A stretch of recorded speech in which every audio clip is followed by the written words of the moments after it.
Question number 10. Mr. Z, running a cloth business, has prepared the following profit and loss account for the year ended 31st March 2022. You are required to compute his income from business for the assessment year 2022-23. Profit and loss account बना हुआ है और income from business calculate करना है, यानी कि net profit at disallowed expenses less disallowed income वाला formula लगेगा। ये डेबिट साइड है, ये क्रेडिट साइड है। तो अब हम इसमें से देखते हैं कौन से अलाउड और कौन से डिसअलाउड एक्सपेंसेस हैं। तो ट्रेड एक्सपेंसेस बिजनेस से रिलेटेड है, इस वजह से अलाउड नहीं आएगा। ये टू इस्टेब्लिशमेंट एक्सपेंसेस बिजनेस से रिलेटेड है, ये अलाउड रहेगा, नहीं ऐड होगा ये। फिर रेंट रेट एंड टैक्सेस कुछ नहीं लिखा, यानी कि बिजनेस से रिलेटेड है तो अलाउड। हाउस होल्ड एक्सपेंसेस यानी कि पर्सनल एक्सपेंस हो गया ये, तो डिसअलाउड, ये नेट प्रॉफिट में ऐड हो जाएगा। टू डिस्काउंट्स अलाउड कुछ नहीं लिखा होता है एडजस्टमेंट में, तो मानते हैं कि डिस्काउंट अलाउड ये बिजनेस से रिलेटेड, तो ये अलाउ हो गया। इनकम टैक्स ये पर्सनल एक्सपेंस है, इस वजह से डिसअलाउड। टू एडवर्टीजमेंट कुछ नहीं लिखा है, यानी कि बिजनेस से रिलेटेड है, अलाउड। पोस्टेज एंड टेलीग्राम्स ये भी बिजनेस से रिलेटेड मानते हैं, अलाउड रहता है। गिफ्ट्स टू रिलेटिव सिर्फ गिफ्ट लिखते या गिफ्ट फ्रॉम मतलब उनके बिजनेस से रिलेटेड गिफ्ट रहता तो डिसअलाउड, लेकिन रिलेटिव दे रहा है यानी कि ये पर्सनल में आ जाता है तो ये डिसअलाउड हो जाएगा, ये ऐड हो जाएगा नेट प्रॉफिट में। To fire insurance premium business से रिलेटेड होता है, ये अलाउड मानेंगे। To donation to prime minister's national relief fund, तो ये भी बिजनेस से रिलेटेड डोनेशन नहीं है, ये डिसअलाउड, ऐड हो जाएगा नेट प्रॉफिट में। To repairs etcetera, repairs business का पार्ट है, इस वजह से अलाउड नहीं आएगा ये। लाइफ इंश्योरेंस प्रीमियम बिजनेस का नहीं होता है, पर्सनल एक्सपेंस है, इस वजह से डिसअलाउड, ऐड होगा ये नेट प्रॉफिट में। Interest on capital 1000 rupees, interest on capital हमेशा इसको डिसअलाउड मानते हैं, ये ऐड होता है नेट प्रॉफिट में, क्योंकि ये मानते हैं कि ये जिसका हम कैलकुलेट कर रहे हैं इनकम फ्रॉम बिजनेस, उन्होंने कहीं लोन लिया होगा, उसका इंटरेस्ट है, तो ये डिसअलाउड रहता है, नेट प्रॉफिट में ऐड हो जाएगा 1000। ऑडिट फी बिजनेस से रिलेटेड होता है, इस वजह से अलाउड हो गया, ये नहीं आएगा। ये नेट प्रॉफिट तो सबसे ऊपर आप लिखते हो, जितने डिसअलाउड वाले हैं वो ऐड हो जाएगा। ग्रॉस प्रॉफिट से कोई मतलब नहीं। डिविडेंड, डिविडेंड जो है इनकम फ्रॉम अदर सोर्सेज का पार्ट है, दूसरे हेड का, इस वजह से डिसअलाउड, बिजनेस से रिलेटेड नहीं है ये।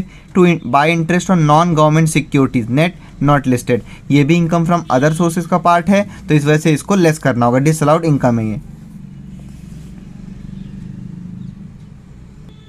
सॉल्यूशन देखते हैं इनका। सबसे पहले फॉर्मेट बनाएंगे, computation of income from business, फिर जो भी असेसमेंट ईयर है वो लिख देंगे यहाँ पे, फॉर द असेसमेंट ईयर 2022-2023। सबसे पहले यहाँ पे नेट प्रॉफिट लिखेंगे, नेट प्रॉफिट दे रखा है 2,15,715, इसमें ऐड करेंगे disallowed expenses, those expenses which are not related with business but debited to PL account, वो खर्चे जो कि बिजनेस से रिलेटेड नहीं है मगर PL अकाउंट में डेबिट किए गए हैं, तो उसको हमको ऐड करना है। Trade expenses allowed, establishment charges allowed, rent rate taxes allowed, house hold expenses personal है, इस वजह से डिसअलाउड। हाउस होल्ड एक्सपेंसेस है 1850। उसके बाद दे रखा है डिस्काउंट बिजनेस का है, अलाउड। इनकम टैक्स पर्सनल, इस वजह से डिसअलाउड 700 रुपीज़। उसके बाद है advertisement allowed, postage and telegrams allowed, gifts to relative personal है, रिलेटिव पर्सनल में आ जाते हैं, तो गिफ्ट टू रिलेटिव डिसअलाउड, ये है 125 रुपीज़। उसके बाद fire insurance premium allowed. Donation, donation जो है ये prime minister national relief fund में, तो ये डिसअलाउड हो जाएगा। Donation to PM national relief fund 800 rupees. उसके बाद है repairs allowed, life insurance premium personal है, डिसअलाउड हो जाएगा ये।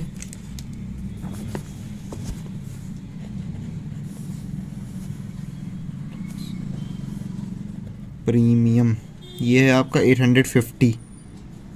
उसके बाद इंटरेस्ट ऑन कैपिटल, ये डिसअलाउड होता है, ऐड हो जाएगा। इंटरेस्ट ऑन कैपिटल ये है 1000 रुपीज़। उसके बाद ऑडिट फ़ी वो अलाउड हो जाएगा, नहीं आता इसमें, नेट प्रॉफिट हम ले चुके हैं। अब इन सबको ऐड करके हम आउटर कॉलम में लिख देंगे 1850 + 700 प्लस 125 प्लस 800 प्लस 850 प्लस 1000, ये हो गया 5325। इसको आप ऐड कर लोगे नेट प्रॉफिट में,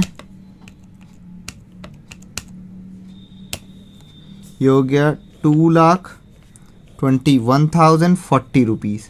इसमें आप लेस करोगे डिसअलाउड इनकम जो बिजनेस से रिलेटेड नहीं है मगर क्रेडिट कर दिए गए हैं पीएल अकाउंट में, डिसअलाउड इनकम। तो ग्रॉस प्रॉफिट से कोई मतलब नहीं, dividend income from other sources का पार्ट है, इस वजह से डिसअलाउड है। डिविडेंड 3,140। उसके बाद है interest on non government securities, ये भी इनकम फ्रॉम अदर सोर्सेज का पार्ट है, इस वजह से डिसअलाउड। नॉन गवर्नमेंट सिक्योरिटीज़ पूरा अमाउंट आ जाएगा यहाँ पे 5,400। अब इन दोनों को ऐड करके हम आउटर कॉलम में लिख देंगे, ये आ जाएगा 8,540। इसको आप लेस करोगे 2,21,040 में से, ये आ गया 2,12,500 रुपीज़।